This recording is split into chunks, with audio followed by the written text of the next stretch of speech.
একবার এক আনসারী সাহাবীর খেজুর বাগানে বিষ্ণু ইসলাম ঢুকলেন। এক উট এসে কাঁদতে লাগলো বিষ্ণু ইসলামের কাছে। বিষ্ণুনবী আদর করে দিলেন।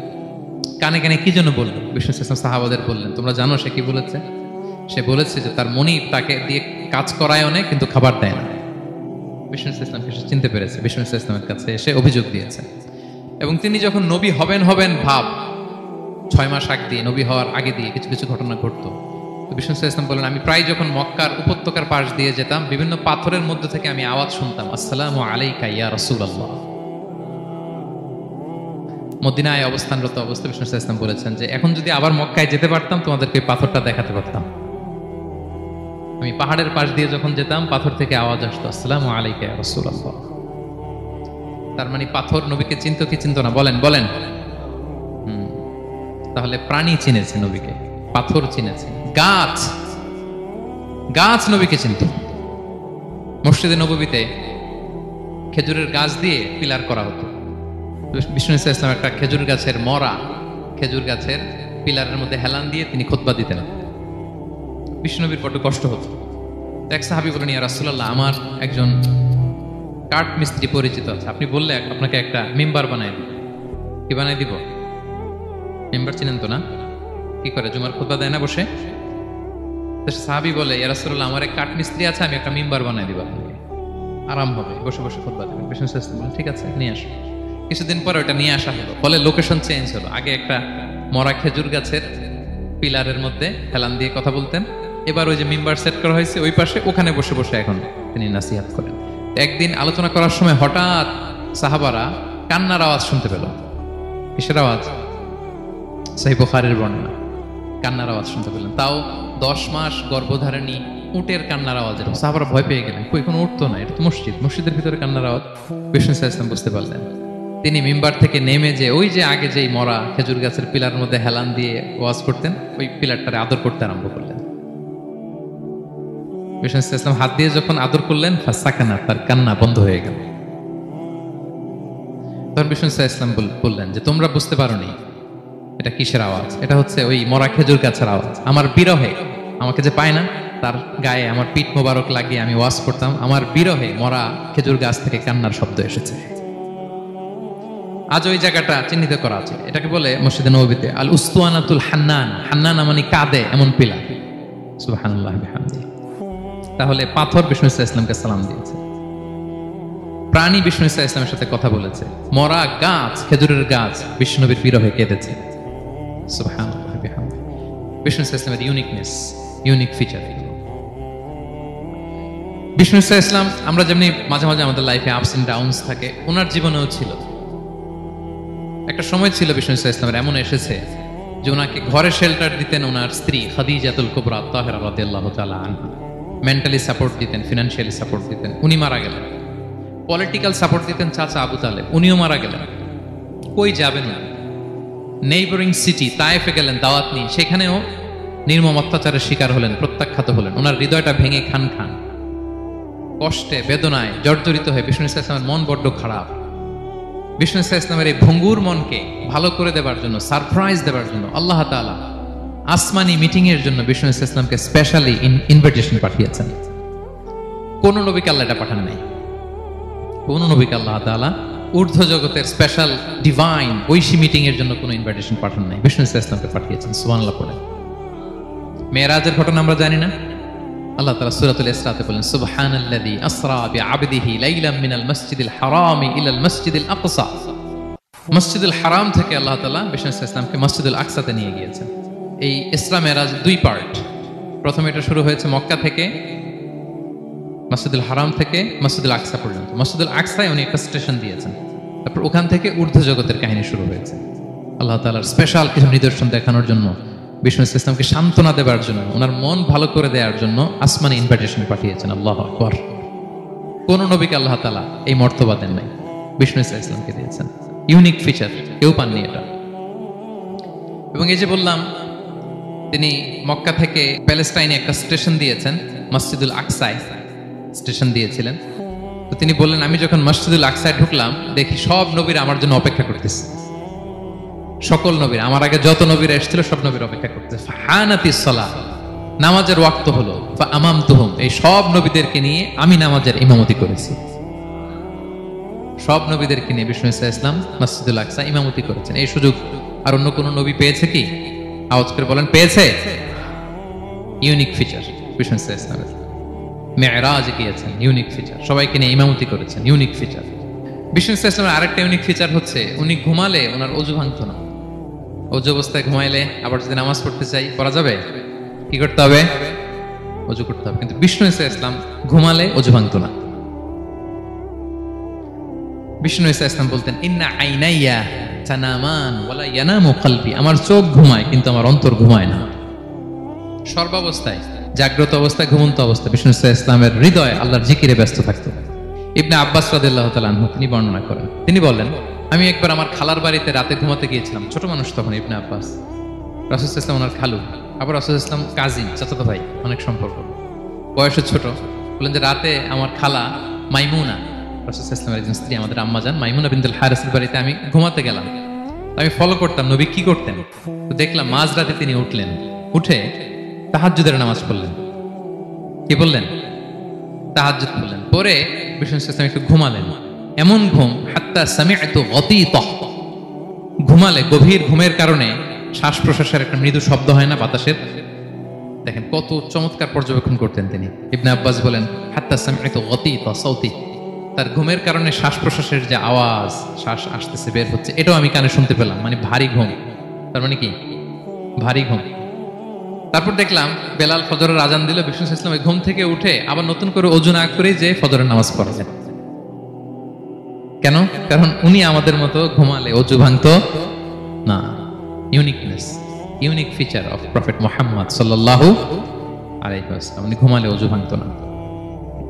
বিষ্ণু ইসলামের আরেকটা ইউনিক ফিচার হচ্ছে তিনি যখন নামাজে দাঁড়াতেন, তিনি সামনে যেমনি দেখতে পেতেন পিছনেও তেমনি দেখতে পেতেন। সুবহানাল্লাহ। আপনি দেখেন পিছনে? হ্যাঁ, আচ্ছা, গাড়িতে বসলে বসলে যে ক্যামেরা লাগায় দেখা যায় এখন, না? রাসূল সাল্লাল্লাহু আলাইহি ওয়াসাল্লাম সামনে কেবলায় যেরকম দেখতেন পেছনেও দেখতেন। তো তিনি সাহাবাদেরকে প্রায় বলতেন, এই কাতার সোজা করো, কারণ ইন্নী লা আরাকুম ওয়ারা যাহরি, আমি সামনে যেমনি দেখি পেছনেও কিন্তু দেখি। তিনি পিছনেও দেখতেন। আরেক বর্ণনা এসেছে, ইন্নী ইমামুকুম, খবরদার আমি তোমাদের ইমাম, ফালা তাসবিকুনি বিররুকুই ওয়ালা বিসসুজুদ, আমার আগে কেউ রুকু সেজদা করো না। ইমামের আগে রুকু করলে নামাজ হবে? ইমাম সেজদায় যায়নি, আপনি আগে চলে গেছেন, তা আপনি ইমাম হয়ে গেছেন, হবে? নামাজ হবে? রাসূল সাল্লাল্লাহু আলাইহি ওয়াসাল্লাম বলেন, খবরদার আমার আগে রুকু সেজদা করো না, খবরদার করো না, আমি কিন্তু দেখি। ফা ইন্নী আরাকুম মিন আমামি ওয়া মিন খালফি, সামনে যেমনি দেখি পেছনেও দেখি। সুবহানাল্লাহ। এটা ওনার একটা ইউনিকনেস, আল্লাহ তাআলা স্পেশালি বিষ্ণু ইসলামকে এটা দিয়েছেন। এবার বিষ্ণু ইসলামের আরেকটা ফিচার বলি। বিষ্ণু ইসলামের পিঠ মোবারকে দুই কাঁধের মাঝখানে মাহরুন নবুয়া, দ্য সিল অফ প্রফেসি ছিল, নবুয়তির সিল লাগানো ছিল। আল্লাহু আকবার। এটাকে বলে মাহরুন নবুয়া, দ্য সিল অফ প্রফেসি। তিনি যে নবী, এটার সিল ছিল। তাওরাত এবং ইনজিলে এই কথাটা এসছে যে শেষ নবীকে চিনার একটা মাধ্যম হচ্ছে ওনার পিঠে দুই কাঁধের মাঝখানে দ্য সিল অফ প্রফেসি পাওয়া যাবে, নবুয়তির চিহ্ন। আল্লাহু আকবার। এটা অনেক সাহাবারা দেখেছেন এই চিহ্নটা। এটার সাইজ কতটুকু? কান্নাহু বাইদাতু হামাম, কবুতরের ডিমের যে সাইজ, ওই সাইজ। কবুতরের ডিম যেরকম ছোট হয় ওই সাইজের। আচ্ছা, অন্য হাদিসে এসেছে কাজিররিল হাজালা, এরকম ছোট্ট ডিমের সাইজ। অনেক সাহাবারা এটা দেখেছেন। সালমান আল ফারিসি রাদিয়াল্লাহু তাআলা আনহু, উনি মুসলিমই হয়েছেন এই দৃশ্য দেখে। সালমান আল ফারিসি রাদিয়াল্লাহু আনহু, উনি আরব মানুষ ছিলেন না, নন আরব ছিলেন, পার্সিয়ান, ফার্সিতে কথা বলতেন, মানে ইরান থেকে এসেছিলেন। ইরান। উনি প্রথমে অগ্নি উপাসক ছিলেন। কি ছিলেন? অর্থাৎ ওই যে জরাথুষ্ট যারা আগুন দেখলে এরা পূজা করে, আগুনের পূজা যারা করে, জরস্ট্রানিয়ান, এই ধর্মে বিশ্বাসী ছিলেন। আগুনের পূজা করতেন ইরানে। তিনিও আগুনের পূজা করে, তার বাবাও আগুনের পূজা করে। একদিন বাবা একটা কাজে পাঠিয়েছে, ওই কাজ করতে যেয়ে সে খ্রিস্টানদের গির্জা ক্রস করতেছিল। ছোট মানুষ গির্জা ক্রস করতে যেয়ে দেখে খ্রিস্টানরা কেমন যেন আলাদা ইবাদত করে, নামাজ পড়ে। এটা দেখে খুব ভালো লাগছে তার, খুব ভালো লাগছে। বাড়িতে এসে বাবারে বলে, বাবা আমি দেখলাম যে খ্রিস্টানরা তাদের চার্চে গির্জায় নামাজ পড়ে, এটা তো অনেক সুন্দর, আমরা যে আগুনের সামনে যা করি এটার চেয়ে ওইটা সুন্দর। বাবা বলে, খাইছে, ছেলে তো আমার শেষ হয়ে যাবে। তো বলতেছে, না না বাবা, আমরা যে আগুনের উপাসনা করি এটাই ভালো। উনি বলেন, না, আমি অনেক চিন্তা করেছি, ওরা যেভাবে গডের কাছে চায় ওইটা শ্রেষ্ঠ। বাবার সাথে ছেলের, সালমানের অনেক তর্ক বিতর্ক। পরে বাবা ভাবলেন যদি ওকে না আটকাই তাহলে প্রভাবিত হয়ে সে খ্রিস্টান হয়ে যেতে পারে। তো ঝগড়া তর্ক বিতর্ক শেষে তার পিতা তাকে শেকলবন্দি করলো। কি করলো? পায়ে শেকল লাগায় রাখছে। কিন্তু ছেলে তো মনে মনে খ্রিস্ট ধর্মের প্রতি আকৃষ্ট হয়ে গেছে। তো ওই খ্রিস্টানরা তার সাথে লুকিয়ে যোগাযোগ করত। সালমান ওই খ্রিস্টানদেরকে বলল যে তোমাদের খ্রিস্টান ধর্মের উৎপত্তি কোথায়? বলে সিরিয়াতে। বলতেছে এখান থেকে কোনো কাফেলা সিরিয়া যাবে নাকি? বলতেছে হ্যাঁ, মিশনারি ওয়ার্কে একটা কাফেলা আসছে, যাবে। বলতেছে যেদিন যাবে আমাকে বলবে। তো যেদিন যাবে তাকে এসে বলা হয়েছে তার বাবা নাই, সে শিকল ভেঙে শিকল সহ ওই কাফেলার সাথে যে জড়িত হয়েছে। দেখেন বিশ্বাস আদর্শ মানুষকে কিভাবে উজ্জীবিত করে। উনি চলে গেলেন সিরিয়াতে। সিরিয়াতে যে এক পাদ্রির হাতে বায়াত হলেন, কিন্তু এই পাদ্রিটা ছিল ভণ্ড। সে খ্রিস্টানদের দান সৎকা নিয়ে গরিবদের না দিয়ে নিজেই খেয়ে ফেলতো। বেচারা পড়লো বিপদে, যে হায় রে, এত সুন্দর ধর্ম রে কারাপ্টেড করতেছে সে। পরে এই পাদ্রি যখন মারা গেল, সালমান সে আরেক পাদ্রির কাছে গেল। আরেক পাদ্রির কাছে গেল, ওই পাদ্রি আবার অনেক ভালো, খুবই ইবাদত করে। তো ওই পাদ্রি কিছুদিন থাকার পরে ওই পাদ্রিও মারা গেল। ওই মারা যাওয়ার আগে সে জিজ্ঞেস করতেছিল যে পাদ্রি, এই বর্তমান পৃথিবীতে সবচেয়ে ভালো খ্রিস্টান পাদ্রি কে? বলতেছে আর কেউ নাই। যদি ভালো খ্রিস্টান পাদ্রি তোমাকে পেতে হয়, জানতে হয়, তোমাকে ইরাকের মোসেল শহরে যেতে হবে। এবার মোসেলে যে সে আরেক খ্রিস্টান পাদ্রির কাছে থাকলো। কিছুদিন পরে ওই পাদ্রিও মারা গেল। তো মৃত্যুর আগে তাকে জিজ্ঞেস করছিল যে পাদ্রি আপনি বলেন তো, আপনার পরে শ্রেষ্ঠ পাদ্রি কে আছে পৃথিবীতে? সে বলতেছে আমার পরে শ্রেষ্ঠ কোনো পাদ্রি আর পৃথিবীতে নাই। খ্রিস্টান ধর্ম শেষ হয়ে গিয়েছে, নাই। তবে জেনে রেখো, শেষ জামানার নবী আসার সময় ঘনিয়ে এসছে। তিনি যে এলাকায় আসবে, এলাকাটা চারদিকে পাহাড় বেষ্টিত থাকবে। চারদিকে থাকবে পাহাড়, খেজুরের বাগান, মরুদ্যান। তাকে চেনার আলামত আছে। কি আছে? আলামত আছে। এক নম্বর আলামত হচ্ছে, ওই শেষ নবীকে দানের খাবার দিলে তিনি খায় না, কিন্তু উপহার দিলে সে নেয়, খায়। আর তার পিঠে দুই কাঁধের মাঝখানে একটা নবুয়তির মোহর আছে। সুবহানাল্লাহ। যদি পারো তার কাছে যে বায়াত হো। সালমান আল ফারিসি পাগল হয়ে গেছে ওনার সন্ধান পাওয়ার জন্য। কিভাবে যাবে, কিভাবে যাবে? তো উনি কিছু ছাগল পালতেন। একটা কাফেলা তিনি পেলেন, যে কাফেলা আরব কাফেলা, বনু কালবের কাফেলা আরব দেশে যাচ্ছে। তাদের সাথে তিনি চুক্তি করলেন যে আমার যত ছাগল আছে এই ছাগলগুলো তোমাদের দিয়ে দিব, তোমরা কি ওই এলাকায় আমাকে পৌঁছে দিবা? তার বললেন হ্যাঁ, পৌঁছে দিব। সব ছাগল দিয়ে দিলেন, রওনা হইলেন ওই এলাকায়। মাঝপথে তারা তার সাথে জুলুম করলো, অন্যায় আচরণ করলো। তাকে দাস হিসেবে বিক্রি করে দিল ইহুদিদের কাছে। ওয়াদি আল কোরা নামে একটা জায়গা আছে, ওখানকার এক ইহুদির কাছে বিক্রি করে দিল। সে ইহুদির কাছে দাস হিসেবে থাকতে আরম্ভ করলো। অনেকদিন পরে, মদিনার পূর্ব নাম কি দেখি কে বলতে পারে? হ্যাঁ, মাশাআল্লাহ, এই তো মদিনার পূর্ব নাম হচ্ছে ইয়াসরিব। তো ইয়াসরিবের এক ইহুদি, বনু কুরাইজার ইহুদি, সে আসছে ওয়াদি আল কোরাতে তার কাজিনের কাছে। এসে দেখে নতুন এক দাস পাইছে, বলছে আমি কিনবো, তুমি কিনতে চাও? তার কাছে বিক্রি করে দিল।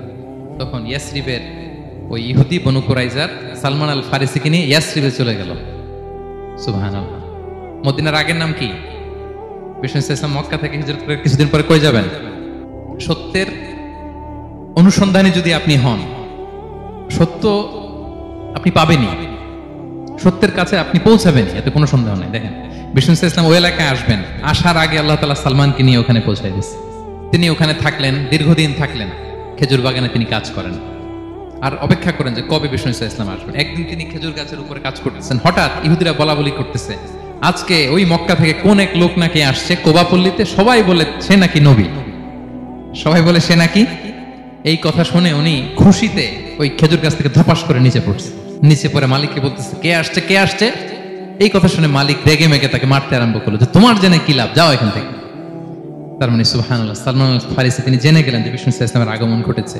আপনারা জানেন যে হিজরতের যে রুটটা, বিষ্ণু ইসলাম সরাসরি ইয়াসরিবে বা মদিনায় না ঢুকে প্রথমে কুবাতে ঢুকেছিলেন, কুবাপল্লীতে কিছুদিন ছিলেন, মসজিদে কুবা নির্মাণ করেছেন।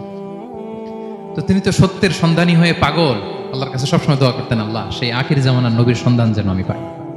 সালমান আল ফারিসি রাদিয়াল্লাহু তাআলা আনহু, ওই যে তার পাদ্রীর শিখিয়ে দেয়া যে আলামত তিনি দেখলেন, ঠিকই তো, ইয়াসরিবের দুই দিকে হাররা আছে, মানে পাহাড় বেষ্টিত, আবার খেজুরের বাগান আছে।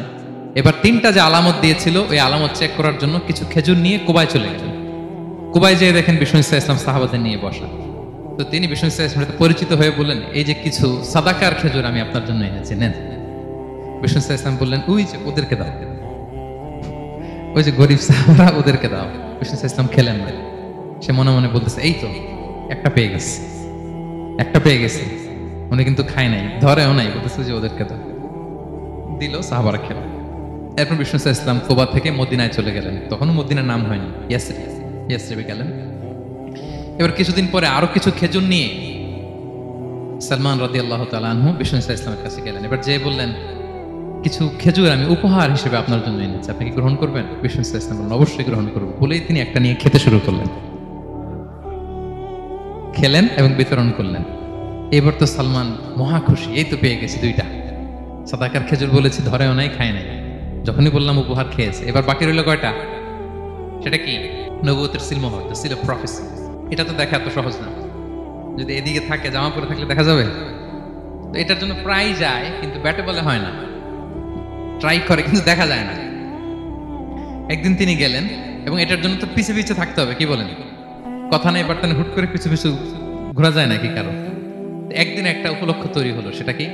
বিষ্ণু ইসলাম, এক সাহাবী মারা গেলেন বাকিউল গারকাদে, মানে যেটাকে আমরা জান্নাতুল বাকি বলি, ওই কবরস্থানে ওই লাশ নিয়ে যাচ্ছে, সবার সাথে সাথে বিষ্ণু ইসলামও যাচ্ছে। তো এখন তো একটা সুযোগ, পিছনে পিছনে যাওয়া যায়, কি বলেন?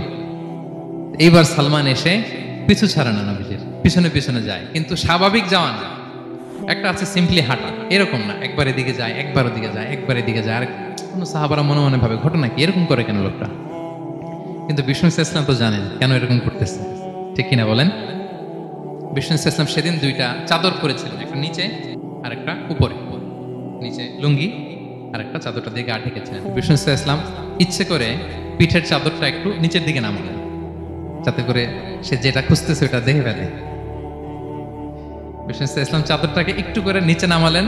নামানোর সাথে সাথে তিনি দেখলেন দ্য সিল অফ প্রফেসি, মাহরুন নবুয়া। দেখার সাথে সাথে সালমান আল ফারিসি চিৎকার দিয়ে বিশ্বনবীকে জড়িয়ে ধরলেন এবং ওই জায়গাটাতে দুই ঠোঁট দিয়ে চুমু খেলেন, কাঁদতে শুরু করলেন। বিষ্ণু ইসলাম বললেন, কেন কাঁদো তুমি? এতক্ষণ আমি আপনাদেরকে যা শোনালাম, সালমান পুরো ঘটনাটা বিষ্ণু ইসলামের কাছে বর্ণনা করলেন। বললেন, ইয়া রাসূলুল্লাহ, এই জন্য কাঁদি। আমি ছিলাম অগ্নি উপাসক, সত্যের সন্ধানে আমি খ্রিস্ট ধর্ম গ্রহণ করেছি। 3 খ্রিস্টান পাদ্রী শেষ করে সর্বশেষ যে ভালো পাদ্রীটা, উনি বলছে যে উনি মরার পরে আর কেউ ভালো পাদ্রী নাই, আখির জামার পয়গম্বর আগমনের সময় এসেছে। পাহাড়ি এলাকা, চারদিকে খেজুর বাগান, এরকম জায়গায় উনি আসবে। আর 3টা সাইন বলেছে, উনি সাদাকা খায় না, উপহার নেয়, খায়, আর তার পিছনে থাকবে মাহরুন নবুয়া, নবুয়তি সিল। সুবহানাল্লাহ। বিষ্ণু ইসলাম খুশি হলেন, তাকে শাহাদা পড়ালেন এবং বললেন যে, তোমার এই দাসত্ব থেকে মুক্তির জন্য কি লাগবে? সে বলে যে, আমার চুক্তি হয়েছে 300 খেজুর গাছ লাগবে। কয়শো?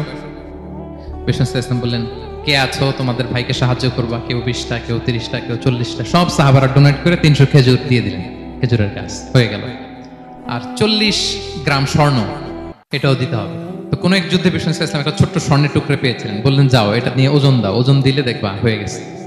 ওইটা নিয়ে ওজন দেয়া হলো, দেখা গেল মুহূর্তে একেবারে সমানে সমানে 40 গ্রাম হয়ে গেছে।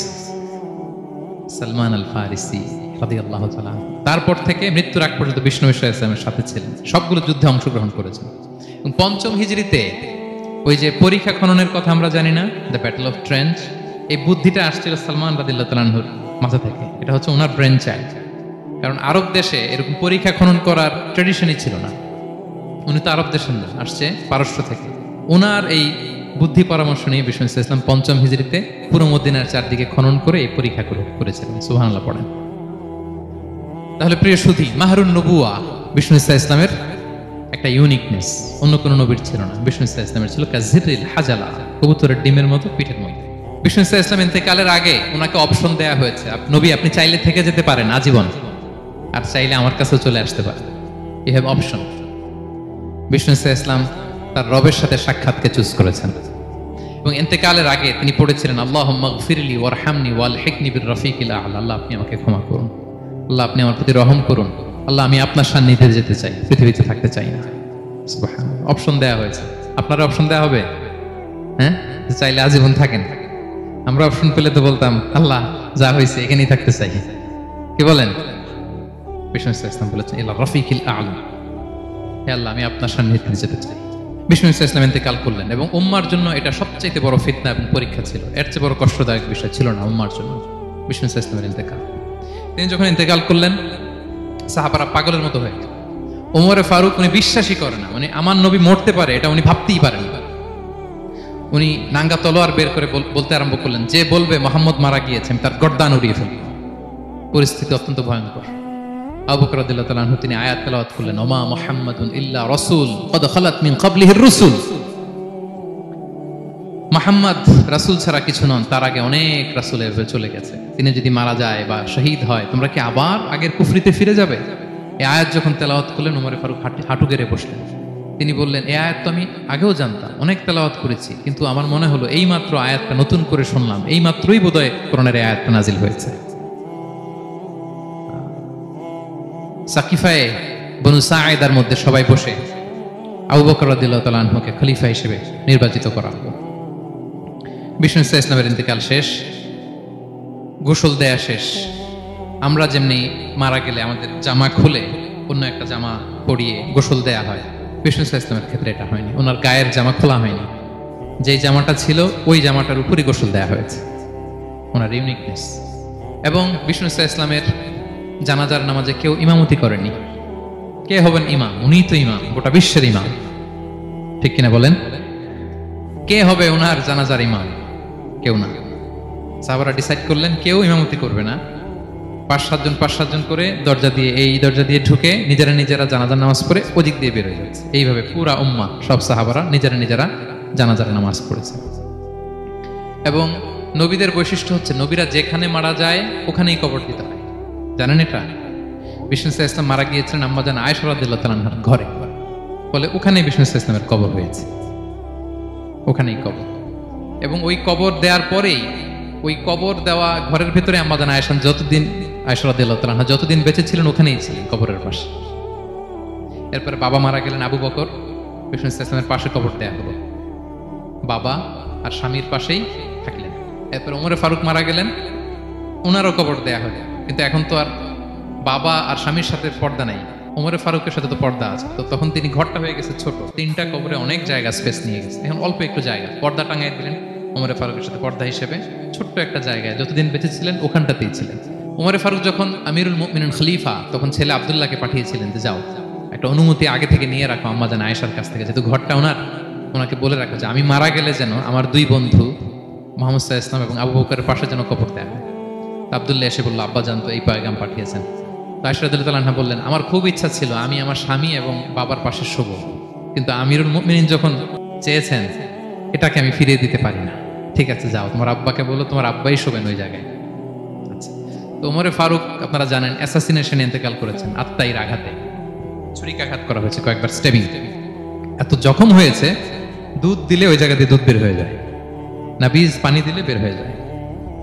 তো সবাই বলল আমিরুল মুমিনিন আপনি এবার ওসিয়ত করেন, কে হবে আপনার পরে লিডারশিপ, কে নিবে? মুসলিম উম্মাত অনেক বড় হয়ে গেছে।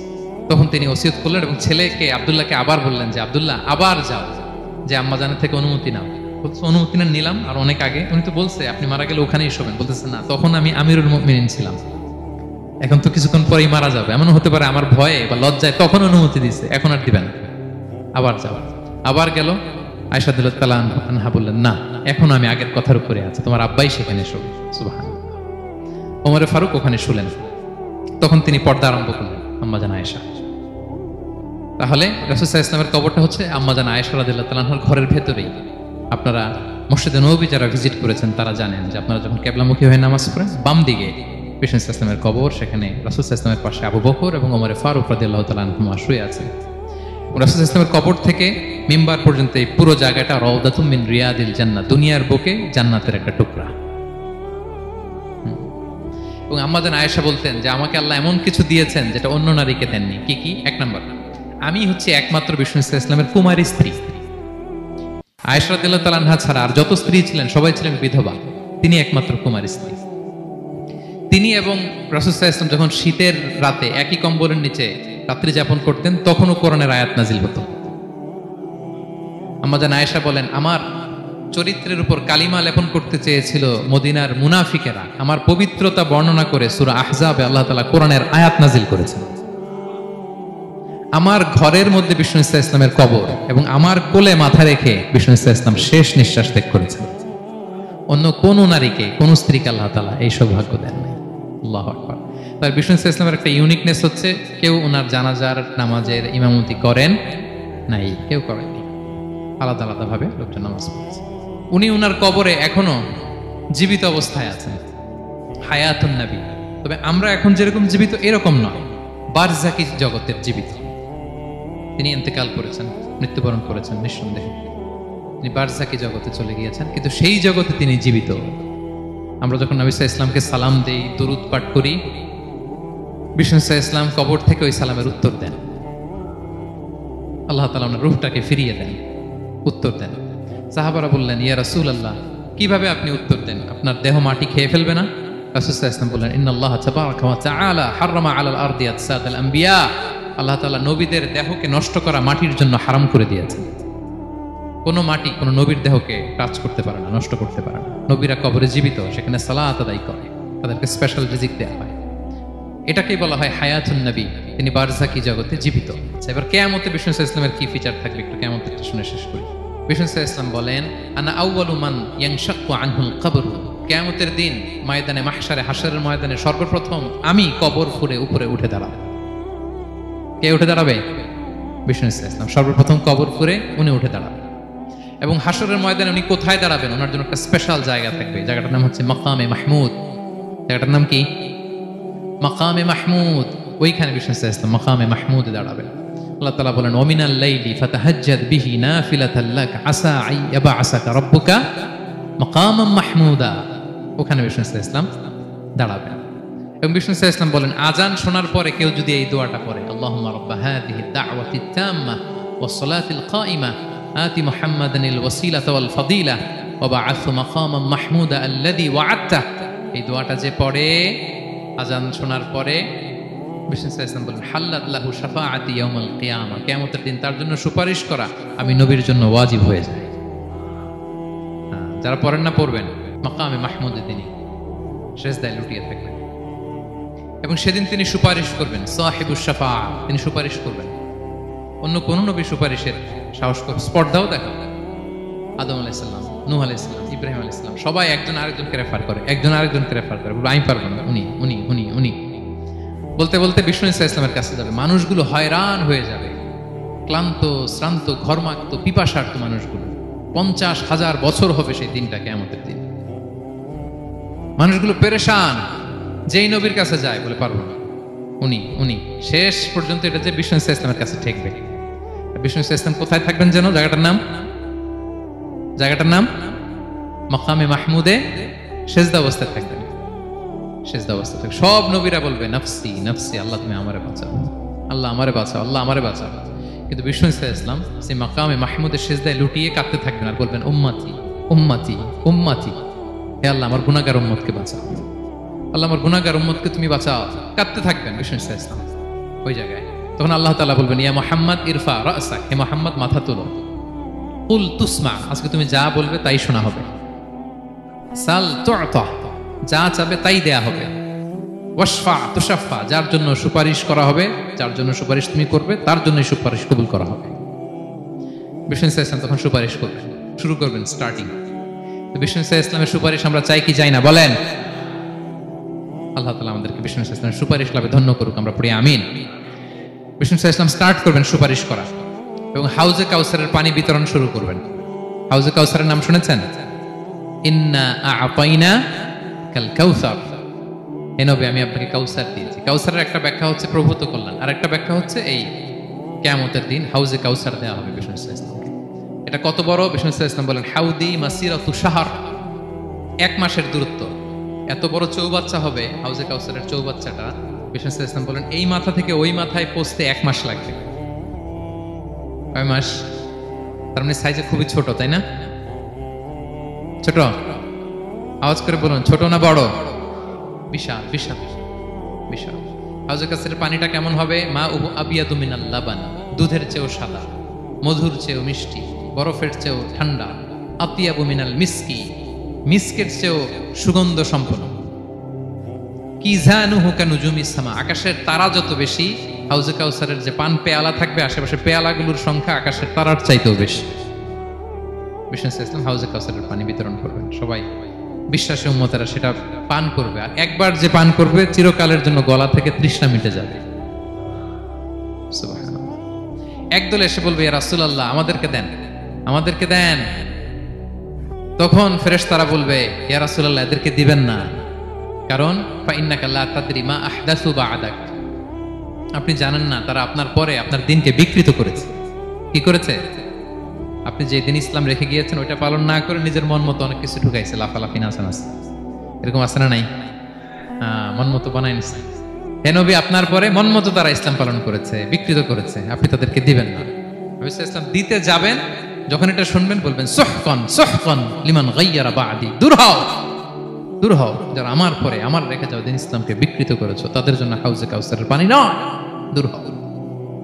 ফিহি আবারিকুল যাহাবি ওয়াল ফিদ্দা, যে পান পেয়ালাগুলো এগুলো made of silver and gold, সোনা রূপা দিয়ে তৈরি। সুবহানাল্লাহ বলেন। সুবহানাল্লাহ। আমরা যেন বিষ্ণু ঈসা ইসলামের হাত থেকে নেয়া সে হাউজে কাউসারের পানি খেয়ে সেদিন আমাদের তৃষ্ণা নিবারণ করতে পারি। প্রিয় ভাইরা, সর্বশেষ বিষ্ণু ঈসা ইসলামের সর্বশেষ যে ফিচার সেটা হচ্ছে বিষ্ণু ঈসা ইসলাম বলেন, আনা আউয়ালু কারিই বাবিল জান্নাহ, I am the first one who knock the door of paradise. আমি হচ্ছি ওই ব্যক্তি যে সর্বপ্রথম আল্লাহর জান্নাতের দরজায় যে নক করবে। বিচার শেষে সর্বপ্রথম জান্নাতের দরজায় নক করবে কে? বিষ্ণু ঈসা ইসলাম। তখন জান্নাতের দরজার রক্ষী ফেরেশতার নাম খাজেন। কি নাম? সে বলবে মানিল কারি', who is knocking the door? তখন বিষ্ণু ঈসা ইসলাম বলবেন আনা মুহাম্মদ রাসূলুল্লাহ, আমি মুহাম্মদ রাসূলুল্লাহ বলছি। তখন খাজেন বলবে আহলান ওয়া সাহলান, আপনার জন্যই আমি অপেক্ষা করতেছি, আল্লাহ বলে দিয়েছেন আপনার আগে কারো জন্য যেন জান্নাতের দরজা খোলা না হয়। বিষ্ণু ঈসা ইসলাম তার বিশাল উম্মতে মুহাম্মাদীকে নিয়ে জান্নাতের ভেতরে প্রবেশ করবেন। আমরাও যেন সেই সৌভাগ্যবান কাফেলার ভেতরে থাকতে পারি। আমরাও যেন বিষ্ণু ঈসা ইসলামের সেই বিশাল কাফেলা একসাথে থেকে আমাদের পেয়ারা হাবিবের সাথে আল্লাহর জান্নাতে ঢুকতে পারি। আমরা সবাই পড়ি আমিন। প্রিয় ভাইরা, বিষ্ণু ঈসা ইসলাম সবাইকে নিয়ে জান্নাতে ঢুকবেন। তাহলে এই যে 20টা পয়েন্ট আপনাদের সাথে শেয়ার করেছি, এগুলো হচ্ছে distinctive characteristics of prophet Muhammad সাল্লাল্লাহু আলাইহি ওয়াসাল্লাম। এটা অন্য কাউকে বিষ্ণু ঈসা ইসলাম ছাড়া আল্লাহ তাআলা কাউকে আর এগুলো দেননি। তাহলে এগুলো থেকে আমাদের কি শিক্ষা? কয়েকটা লেসন শেয়ার করে আমরা শেষ করে দেব ইনশাআল্লাহ। 1 নাম্বার লেসন হচ্ছে প্রিয় ভাইরা, বিষ্ণু ঈসা ইসলামের এই ইউনিক ফিচারগুলো শুনে আমরা কি বুঝলাম, কি জানলাম, সেটা হচ্ছে প্রথম লেসন হচ্ছে আমাদের এই যে আপনারা অনেকে দেখলাম যে শুনে অবাক হচ্ছেন এবং অনেকে বলতেছেন যে এই প্রথম শুনলাম এটা। তার মানে অনেক কিছু আমরা জানি, কিন্তু বিষ্ণু ঈসা ইসলামের জীবনের ব্যাপারে অনেক কিছুই আমরা জানি না। আমরা কেউ শেক্সপিয়ার পড়েছি, কার্ল মার্কস পড়েছি, আমরা রবীন্দ্রনাথ পড়েছি ঠিকই, বঙ্কিমচন্দ্র চট্টোপাধ্যায় পড়েছি, শরৎচন্দ্র পড়েছি, হুমায়ুন আহমেদ পড়েছি, হ্যারি পটার পড়েছি, কেউ কত কি যে উপন্যাস গল্প বাকি নাই আমাদের, সব পড়েছি, কিন্তু বিষ্ণু ঈসা ইসলামের একটা সিরাত উল্টে দেখা হয়নি। এরকম আছে না নাই? অনেক পড়েছি কিন্তু বিষ্ণু ঈসা ইসলামের সিরাত পড়ি নাই, তার মানে কিছুই পড়ি নাই। প্রথম লেসন হচ্ছে একবার হলেও জীবনে আমাদের বিষ্ণু ঈসা ইসলামের সিরাতটা পড়ে দেখা উচিত। আগামী বছরের রবিউল আউয়াল আসার আগে আমরা একটা ভালো সিরাত গ্রন্থ শুরু থেকে শেষ পর্যন্ত পড়ব। তাহলে রাসূল ইসলামের সিরাত যেন আমরা পড়ি প্রিয় ভাইরা। 1 নাম্বার লেসন, যারা পড়েছেন তারা আবার নতুন করে পড়বেন, নতুন করে রিভাইজ দিবেন। কি বলেন?